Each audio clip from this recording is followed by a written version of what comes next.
Hello everyone, welcome to the channel. तो आज मैं ना हरी मिर्च का अचार बना रही हूँ। कैसे बनाती हूँ वो सब मैं आपके साथ आज शेयर कर रही हूँ। तो सबसे पहले गैस पर मैंने पैन रख दिया है और इसमें सरसों, मेथी और सौंफ को थोड़ा सा ड्राई रोस्ट कर लूँगी।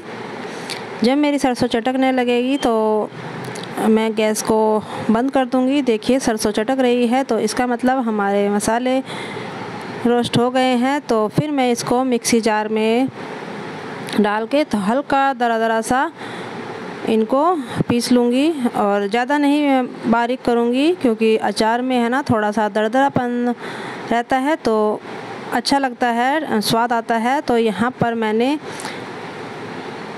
थोड़ा सा ऑयल को गरम कर लिया है और देखिए यहाँ पर मेरे मसाले भी रोस्ट हो गए हैं। तो ये मैंने मिर्च को है ना लंबा करके काटा था। वैसे ये मिर्च है ना ज़्यादा तीखी नहीं थी, तो अचार के लिए परफेक्ट थी। और यहाँ पर देखिए लंबा करके मैंने इस तरह से काट लिया है।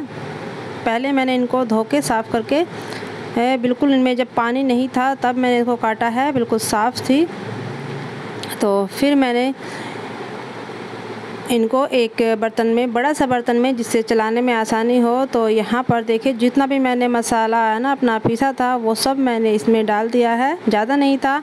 और फिर नमक, हल्दी और मिर्च ये कश्मीरी में है जो कलर वाली होती है, और थोड़ा सा काला नमक डाल दिया है इसमें। और उसके बाद थोड़ा सा विनेगर डालने से है ना अचार हमारा लंबे टाइम तक चल जाता है, वो ख़राब नहीं होता। और जो मैंने तेल को गरम किया था वो इसमें डाल दिया है और अच्छे से कर लूँगी मैं इसको मिक्स। तो देखिए कलर भी और खाने में भी बहुत टेस्टी लगने वाली है ये। और सच में अचार है ना खाने के टेस्ट को दुगना कर देता है। अगर हम इसको रोटी, सब्जी, दाल किसी के साथ भी खाएंगे तो अच्छा लगेगा। तो देखिए ये मैंने मिक्स कर लिया है और अब इसमें है ना मैं कांच के एक कंटेनर में इसको डाल दूंगी। और ये पहले ही अचार का डब्बा था तो उसी में मैंने इसको डाल दिया है साफ़ करके। और बीच बीच में 1-2 दिन में हिलाते रहेंगे। और अगर हम इसको है ना साथ के साथ भी खाएंगे तो भी ये बहुत ही टेस्टी लगने वाला है। तो देखिए हमारा अचार बनकर रेडी हो गया है, देखने में भी और खाने में भी काफ़ी टेस्टी है। और देखिए फिर दोपहर का टाइम था, यहाँ पर बच्चे स्कूल से आ गए थे क्या, मैं लेके आई थी और आते ही फिर मैंने इनको तैयार कर दिया था, क्योंकि हमें जाना है कहीं पर। आज फ्राइडे का दिन है तो हमें कहीं पर जाना है, तो उसी के लिए जल्दी जल्दी तैयार कर रही हूँ। और सच में गर्मी की मत पूछो, गर्मी इतनी भयंकर वाली है। पहले इतनी नहीं थी, लेकिन 4-5 दिनों से तो इतनी भयंकर गर्मी है। देखिए एसी चल रहा है लेकिन फिर भी पसीने नहीं जा रहे। और कुछ जब हम नए कपड़े पहनते हैं तो कुछ ज़्यादा ही गर्मी लगती है। कहीं जाने का हो तो नर्वसनेस तो बहुत आ जाती है। फटाफट से तैयार हुए और बच्चे स्कूल से आए थे, उल्टा सीधा खाया इन्होंने और फिर हम तैयार हो गए। और देखिए हम रेडी हो गए हैं। और मैंने आज है ना वही सूट पहना है जिसकी वीडियो मैंने, जिसकी बाजू की और सलवार जो बनाई थी उसकी वीडियो अपलोड की थी। और म्यूट इसलिए कर दिया क्योंकि हमारे है ना सोसाइटी में काम चल रहा है, तो साइड में मेरे जो कमरे के साइड में है ना जीना है वो उसमें टूट फूट हो रही है। तो जो मशीन चलती है ना उसकी काफ़ी सारी आवाज़ें आ रही हैं। इस रूम में बैठा नहीं जा रहा। तो बस हम तैयार हो गया है ना, बस निकल जाएंगे। 3 बजे से ऊपर का टाइम हो गया है और 2:15 बजे 20 तक हम आ जाते हैं।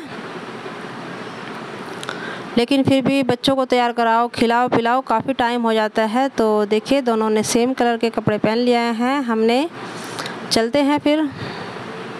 तो हम यहाँ पर पहुँच गए हैं। यहाँ पर आज वैभव लक्ष्मी का, इन्होंने जो रेड साड़ी में है, इन्होंने आज उद्यापन किया है। तो सबसे पहले इन्होंने कीर्तन किया था, तो कीर्तन कराने के बाद फिर उन्होंने उद्यापन किया। तो उद्यापन भी काफ़ी बड़ा था। 101 जो सुहागिन स्त्रियां होती हैं उनको इन्होंने बैठाया था।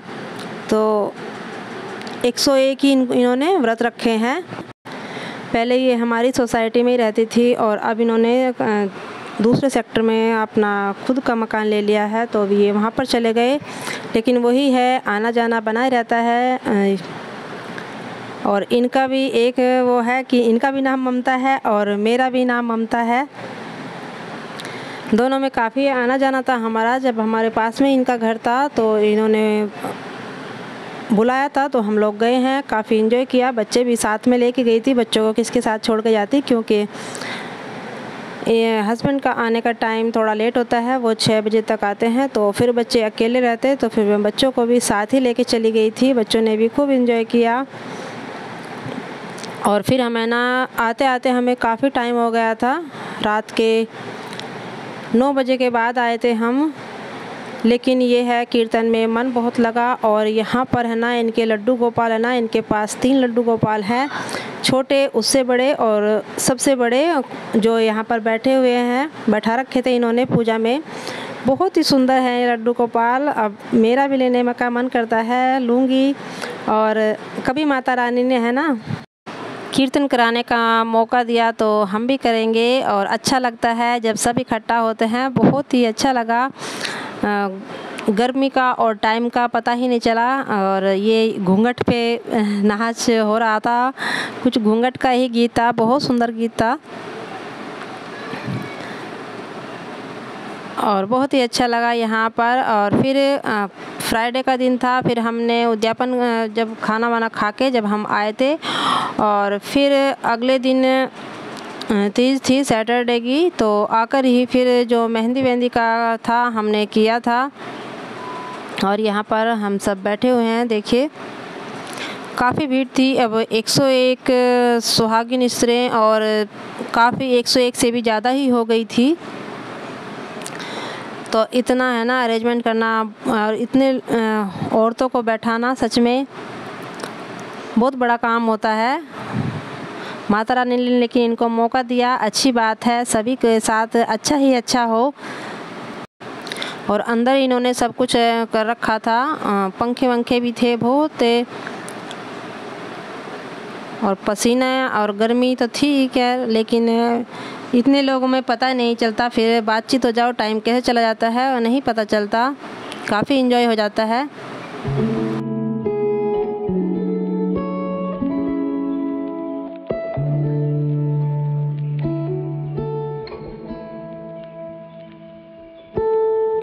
अब अगले दिन तीज थी तो उसका भी नेक करना था। तो जो मुझे है ना उसमें मिला था प्रसाद में, जो मेहंदी की कौन मिली थी, उसी से मैंने फिर आराध्या को और थोड़ी सी एक हाथ पर अपने भी मेहंदी लगाई थी। अपने थोड़ा सा नेक किया था एक हाथ पर ही, क्योंकि अगले दिन नहीं, फिर राखी पर लगानी है तो उसके लिए फिर लगी रहती है, तो मैंने एक ही हाथ पर लगाई थी। फिर अच्छे से है ना राखी पर भी लगानी है, आराध्या को भी थोड़ी थोड़ी लगाई थी। एक ही कोन में हमने तीनों हाथ पर लगा ली, मैंने भी और आराध्या ने भी। ऊपर तक नहीं लगाई थी, बस हथेली पर लगा ली और अच्छे से कलर भी और मेहंदी भी लग गई थी।